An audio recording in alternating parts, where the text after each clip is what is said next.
Caledonian McBrain and the Big Light present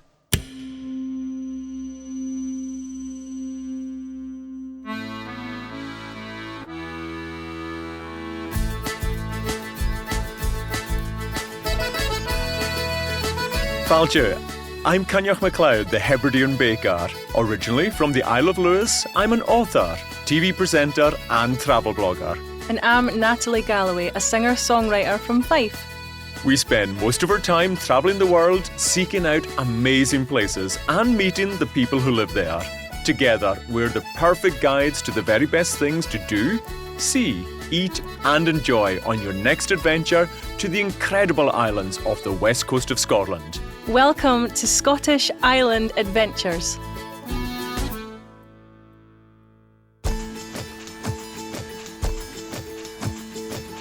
Today we are going to Gigha, a community-owned island since 2002. It's less than a 3-hour drive from Glasgow with sandy beaches and stunning views. There's plenty to see and do here. It's a short CalMac ferry from Tayinloan on the west of the Kintyre Peninsula. Coming up, I get my fill of delicious seafood at the Boathouse restaurant and head out for some stargazing later on. But first, I couldn't resist a few wee treats after a short walk up the road from the pier.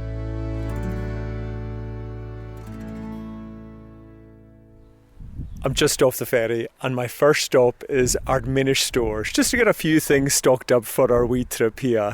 And as I've turned the corner, there's a postbox with a knitted octopus on top and a wee dog on a bench keeping guard over him. So let's go in and see what local treats they have.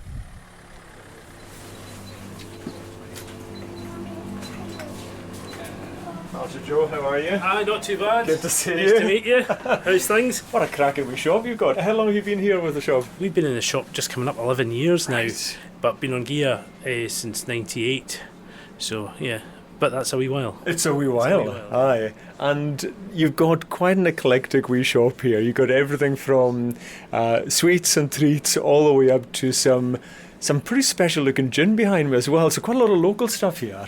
Yeah, well, we try and keep as much local produce as we can. I mean, we're not a craft shop or whatever per se, but, you know, there's not many establishments on the island, so we've got to try and cram in as much as we can. The Wee Isle Dairy, who produce their own pasteurised milk and ice cream and sauces, we stock them in here and they're obviously quite popular. And we've also had some of our own wool produced from sheep up at the north end of the island and produce wee hat kits out of them. And So you literally can come to the shop, go back to your wee cottage and start knitting yourself a hat just in case it gets a bit breezy. Well, we're hoping for some warmer weather, but we've got to cover all bases, you know. This is my first trip to Gigha. I'm from far away in the Isle of Lewis. So give me a flavour of what is unique about this island, because every island is unique in the Hebrides, isn't it? Certainly. I mean, Gigha used to be known, and still is to an extent, for its verdant fields and, you know, quite a fertile island. But I think one of the key developments over the last few years has been the path network that spans a lot of the island and has made parts of Gigha that were previously inaccessible, well, or certainly haven't been accessible for a great number of years, available for people to go and see, and can really check out the history of Gigha and see some of the sights and look and get to the beaches that might have been difficult to get to in the past. Well, I need to pick up a few wee treats before I head back to the cottage. So I've got my eye on that gin over there and a few other things. So good to meet you, Joe. Yeah, you too. And we'll see you soon. Thank you. Cheers. Cheers. Oh, some local duck eggs. That's going to be good for breakfast. Right, get 6 of those. Okay, now this is the serious stuff. Wee Isle Bramble and Peat Dairy Ice Cream. Oh, that sounds good.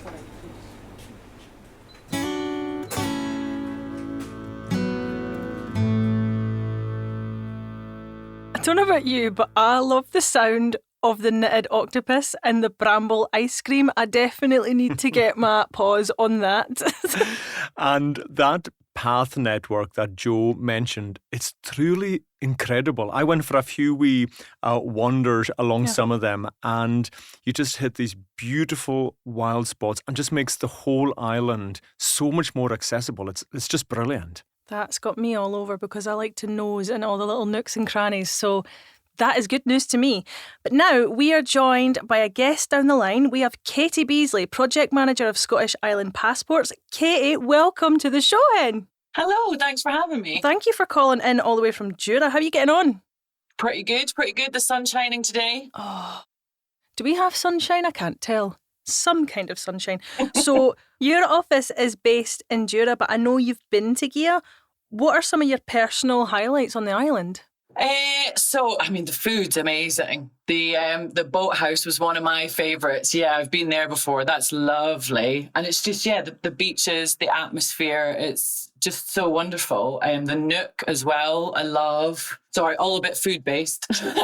That's okay. We are foodies over here. What exactly, for the people listening at home, what are the island passports? So Scottish Islands Passport is an app, and we have 4 companion passport-sized travelogues to help visitors explore 72 islands that we cover across the north and west of Scotland.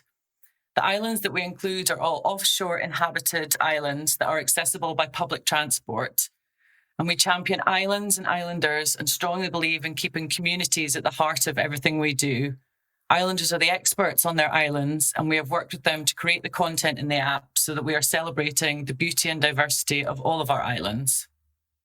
That sounds like a treasure, because any island I've ever visited, the first thing they talk about is community and their ferocious sense of community, and it's a marvel to behold. And am I right in saying that people can collect stamps on this app? Yes, so we have a stamp for each of the 72 islands. Each of the stamps were designed by island artists or artists with a close link to an island. And they can collect them in the app. There's a couple of ways to collect them.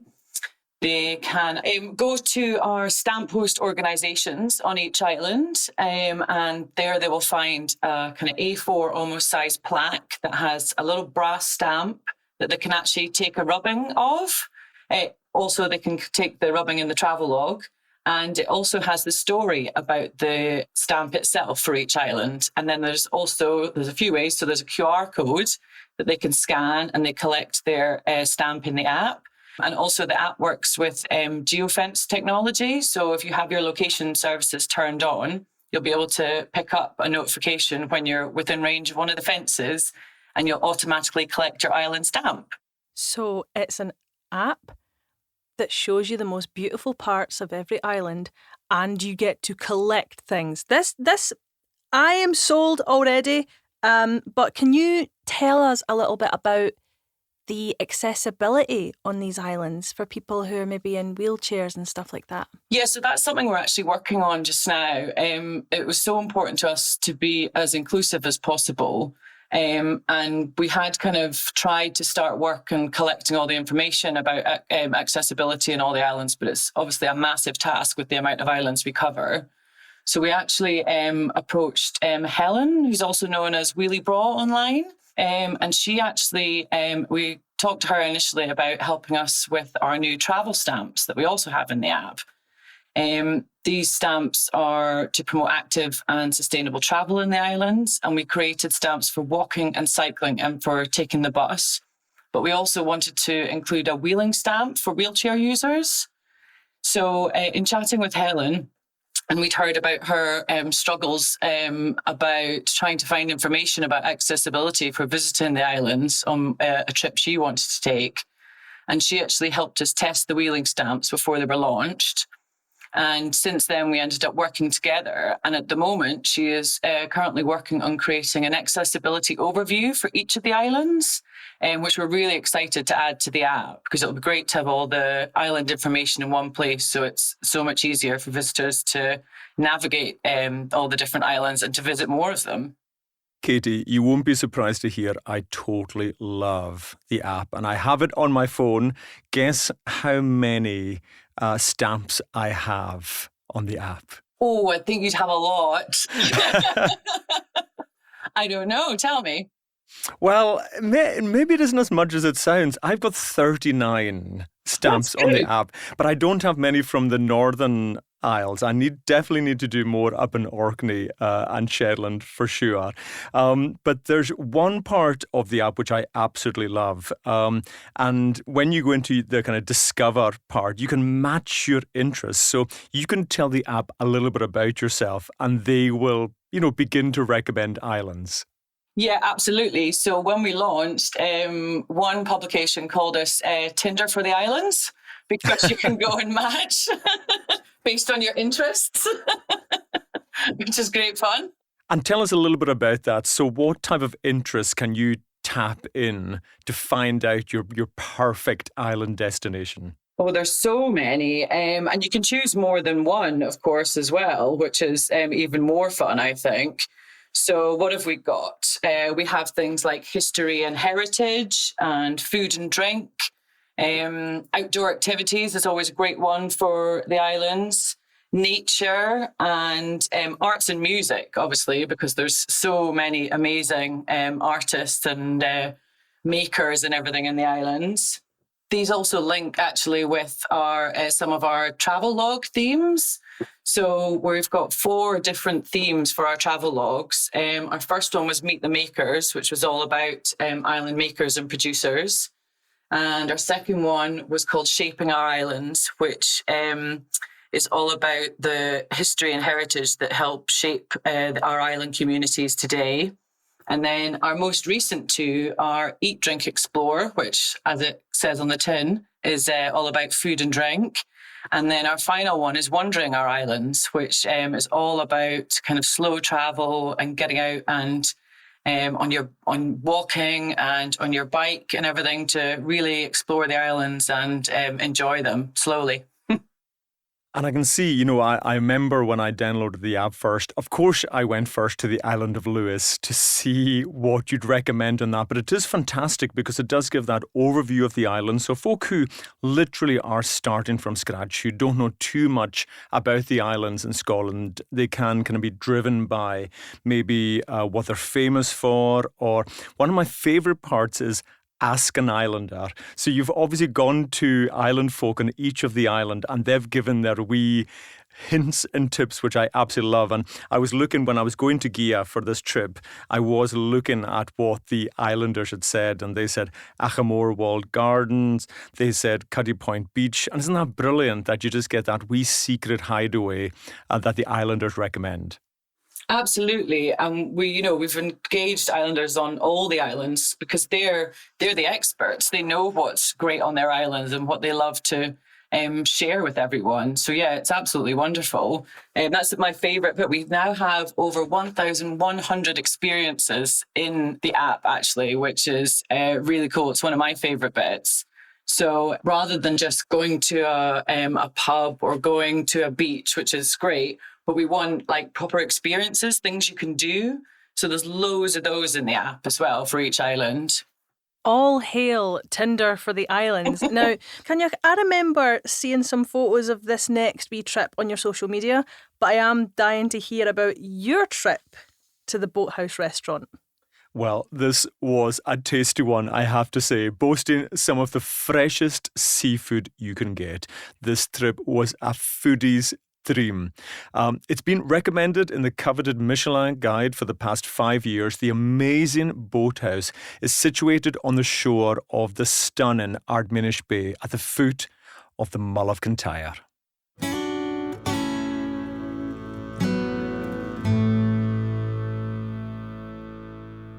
A wee walk down to the water's edge and I've arrived at the boathouse.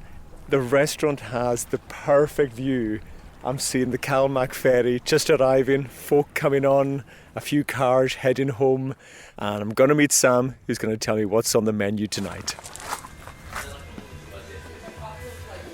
So I've just sat down at the boathouse just before service is beginning, and we've got Sam, we've got head chef Adam and Jess with us. Sam, what a lovely wee restaurant this is. Yeah, it is fantastic. Sometimes I've got to pinch myself when I look out at that view in the morning, and I think about, well, my job before was more office-based, so it's definitely a much better sight in the morning. It's a wee bit different, yeah. I mean, just the view at the restaurant, what a location. Yeah, it's absolutely stunning. We've just got about 70 seats outside, just right on the beach. People love coming, just getting fresh oysters from the island, seeing the CalMac boat going by, blue waters, you think you're in the Caribbean or something, it's lovely. Now, Adam, you're the head chef, so you're the one that decides what's on the menu. So what inspires you to create the menu that you've got in the restaurant at the moment? Basically, just things that I like to cook, and just lots of fresh foods. Lots of seafood. A lot of things are grown on the island. A lot of salad, lobster, oysters. Crab. And what impact do you think the restaurant has on the local community? I think it's great. We are pretty much like the hub of the island at the minute, I would say, just because everyone coming off of the boat, we're the first place that most people meet, and they come in and ask a lot of questions, and we are guiding them on paths, we're guiding them on where everything is, and it's like, I think most people that come on the island either come by for a chat or they come in to eat. Yeah.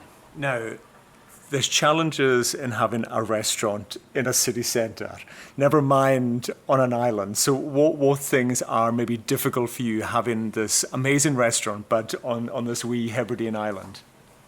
We've got people that sometimes miss the boat, and as a restaurant, it's not really our issue, but it ends up being our issue to try and find them somewhere to stay and look after them and stuff. Sometimes you get power cuts as well. Sometimes the water goes out, so that's all things that you need to deal with. Kids running about in the sea and they've fallen and split their knee open and stuff like that. You don't really get that in the city centre of Glasgow, but you've got all sorts of crazy things going on here that you need to help out with, sort of thing. So you really have to be a restaurant team, but also babysitters for some. Yeah. Tell us, Adam, what's on the fresh in board today? And Talbot scallops. So the scallops come from about 20 miles away. We went first thing this morning on the first boat to go and pick them up and get them in for tonight. So. And it's stunning, that dish as well, the walnut butter and samphire. It's not just your classic sort of black pudding and pea sort of thing. It's like something different. Adam, do you think we can go into your kitchen and have a wee look at some of the things you're preparing for tonight? Yeah, of course you can. Amazing. We'll go and have a look.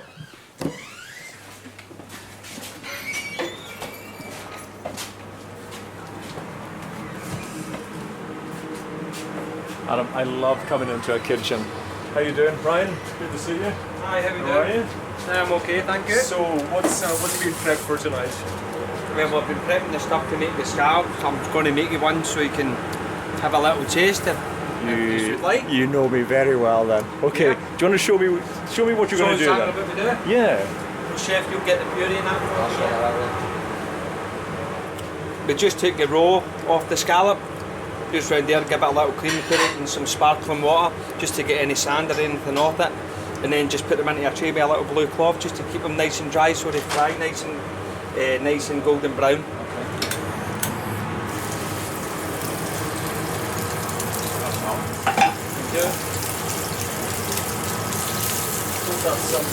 Some walnuts, is it? Yeah, it's going to be some walnuts and brown butter.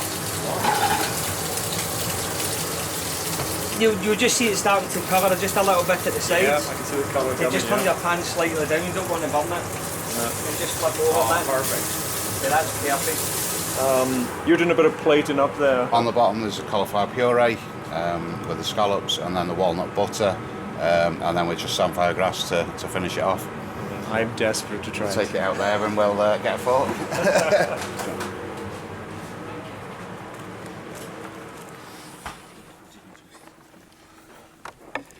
Wow, what a treat. Sitting on one of your benches outside, the view over to the pier, up to the mainland, and I'm here with scallops, fresh scallops from this morning. What a treat.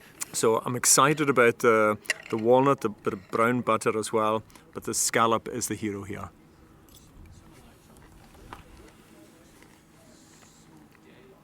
Perfectly cooked. You know, a minute and a half each side. Samphire really gives a nice freshness, doesn't it, as well, to the dish. That is delicious. As we say in Gaelic, blasta.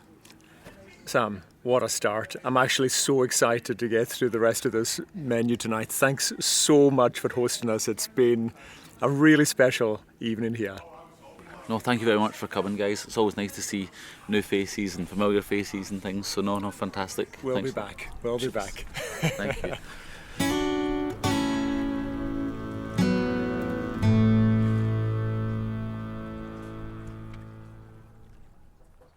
Oh, that made me so hungry.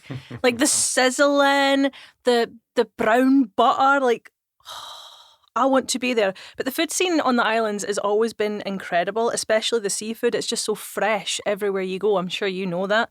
Now, Katie, I know you've obviously been to the boathouse, but is there any other foodie recommendations you would make? Do you know, I think just to shop local, go to your community shops. You know, there's a wee sign on duty here for just to contact the local fishermen. You'll always find something amazing and fresh and different, you know? Well, I will highly recommend a trip to the boathouse. So if you want to find out more about them or get in touch to make a booking, visit calmac.co.uk. Natty, how do you spell Gigha? Golf, Indigo, Golf, Hotel, Alpha. Right? Perfect. And that wasn't the end of my Gigha adventure.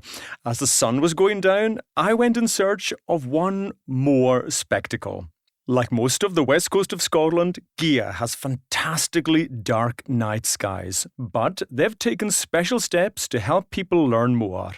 They've achieved dark sky status and set up various community-based initiatives to make our stars accessible to all. I caught up with stargazers Kenny and Julie to find out more.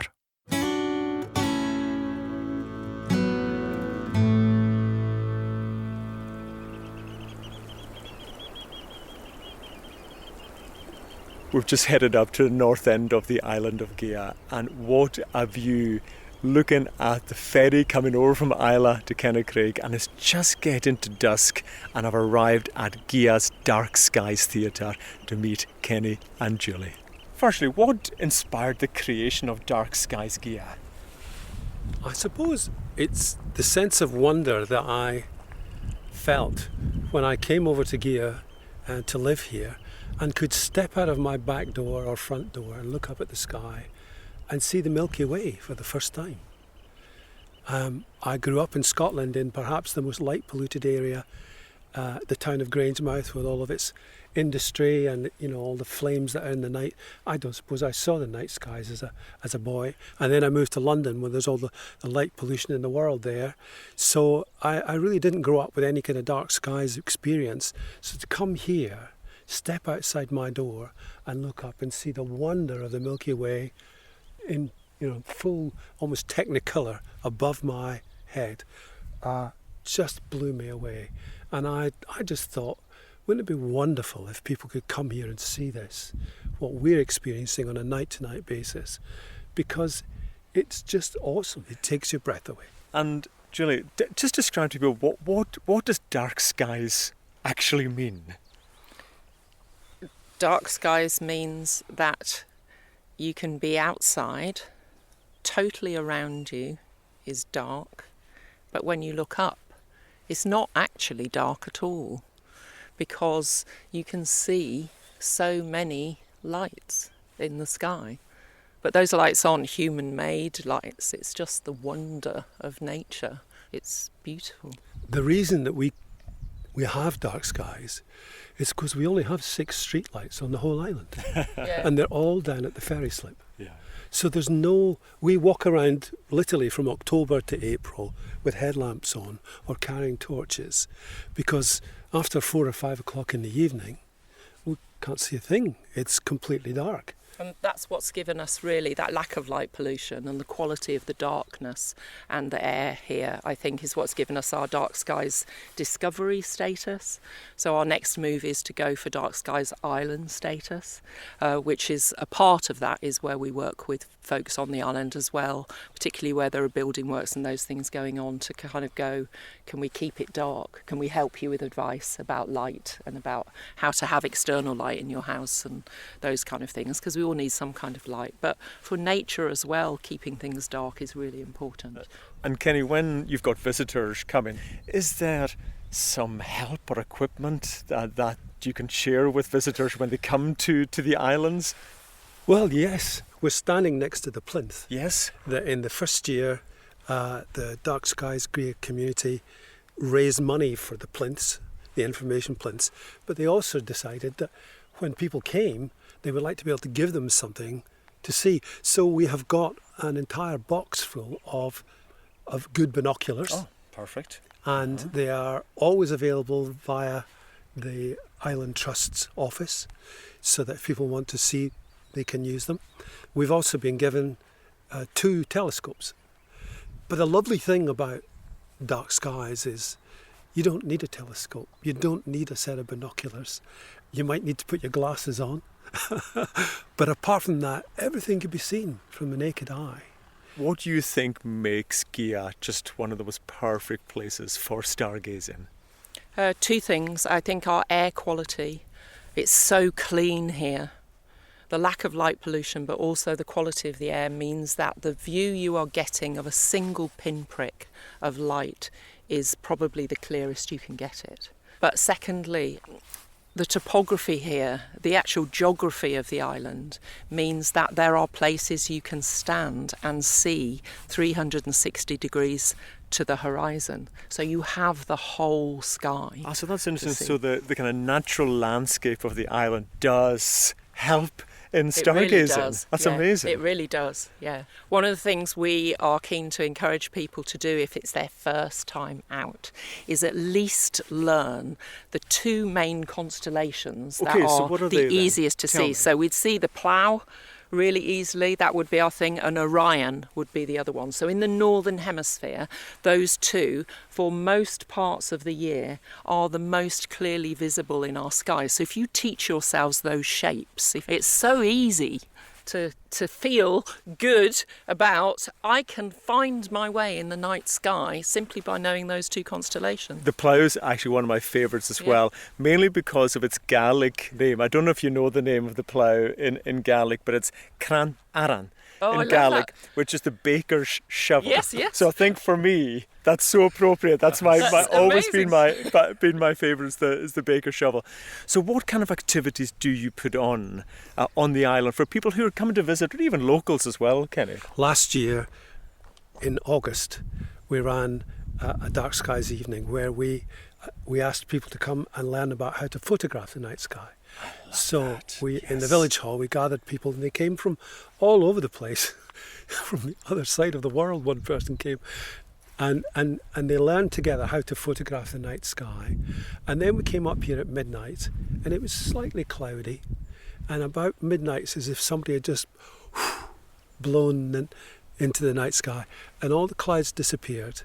And we were down on a beach that I'll show you in a little while, which is just pure white sand. And we lay down on our backs on that sand, and then came the Perseid meteor showers for hour upon hour upon hour. And we were all dumbfounded. It was just such a display in the night sky. You couldn't fail to be energized by it. And we stayed there for 3 hours, lying on our backs or getting up and walking around and talking to one another. Did you see that? Did you see this? And that, you can't describe how wonderful it is to see something that's utterly natural, completely out of your control, but awe-inspiring. There's a real kind of astronomical phenomenon now of people kind of chasing the aurora.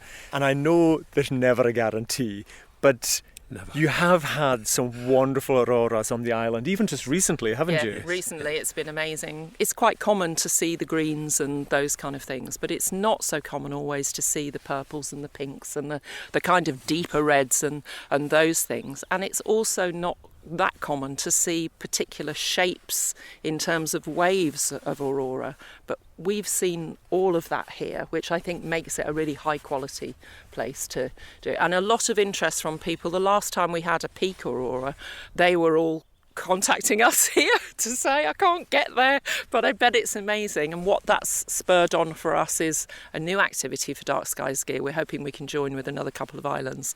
We're going to have a 360-degree camera here. Wow.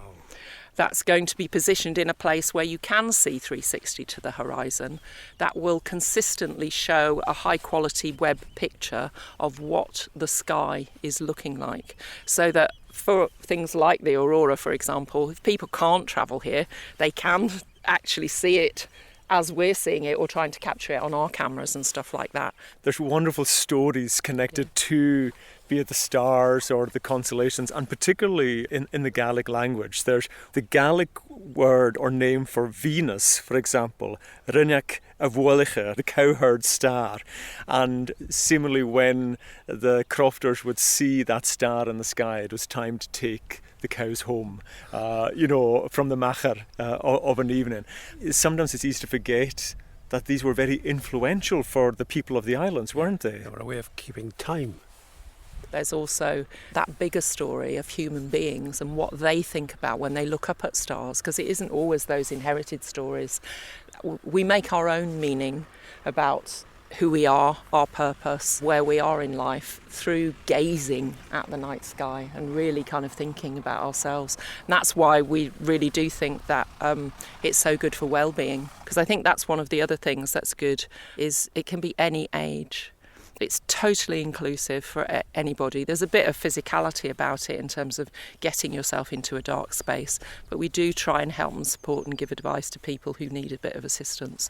But from the babies right through, to our older generation, there's something for everybody in it. There sure is. The reason we've got the benches and not seats is because if you try and sit with your head back, your neck back like this, you get a very big crick in your neck. So people said to us, why don't you buy benches instead of seats?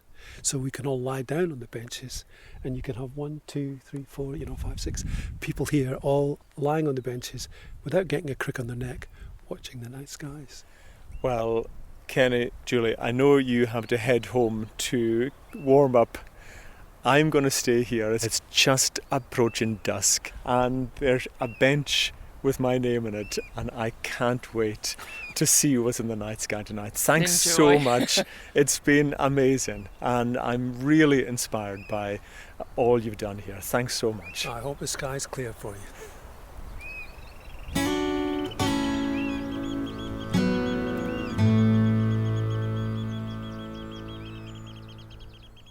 I know you'll want to find out more, and you can. For more information on this and all the island destinations, go to calmac.co.uk. I know I definitely want to find out more. Wasn't it wonderful to listen to that? I don't think I've ever been simultaneously more calm and inspired in my life. And the way they spoke so passionately about it, it was just so relaxing. I definitely want to do that. And I know that living on Lewis, you must have seen plenty of aurora, but Katie, have you ever seen any of the Northern Lights? I have. I think it was last year they came out. Someone had said they were going, there might have been a good chance. So it wasn't even because this year's been amazing. But last year, I did for the first time, and it's something else, absolutely something else. You can't help but sit there for hours in the cold. I think it was February. But love it. Love it. And Katie, isn't it fantastic that the islands are getting a reputation, not just for coming in the summertime and, walking along our beautiful beaches or climbing our mountains, but there's now reasons to spend time in the islands, maybe in the winter time as well, because of the dark skies. Exactly. And, the islands are amazing in the summer, obviously, when the sun's shining and it's beautiful. But the autumn and winter are something else. There's so many things to do, as well as stargazing. There's so many festivals around the place to celebrate the autumn and winter. I mean, you've got the Rasay Fire Whiskey and Song Festival, and of course, Up Helia across the islands in Shetland. This is why I love the islands, because there is so much to do, see, hear, so many people to meet, so many amazing foods to try. There's festivals, there's music, there's literally anything your wee heart desires. And I also love the way that they're making it so accessible for folk now. So I'm definitely getting myself up to Gigha, and I am eating all the food, all of it, there'll be none left, and I'm going stargazing, and there's nothing anyone can say about it. Bring your binoculars. Scottish Islands Passport travelogues are available to buy at island retailers, online and on board CalMac ferries. For more information on this and all the island destinations, go to calmac.co.uk. Listen, thank you so much for your time, Katie. Thank you for coming and talking to us about your app. And we really appreciate you being here. Not at all. Thank you so much for having me. And I promise, I'll keep collecting those stamps.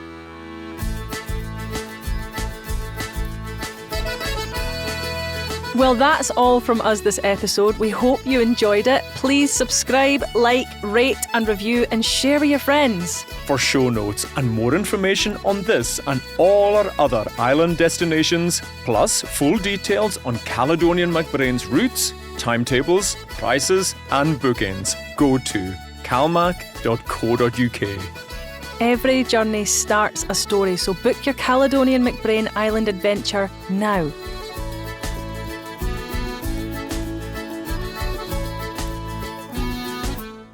This podcast is brought to you by The Big Light. The presenters were Coinneach Macleod and Natalie Galloway. The producer was Flora Zychek, with mixing and original music by Brian McAlpine. The assistant producer was Michael Park. From the Big Light Studio.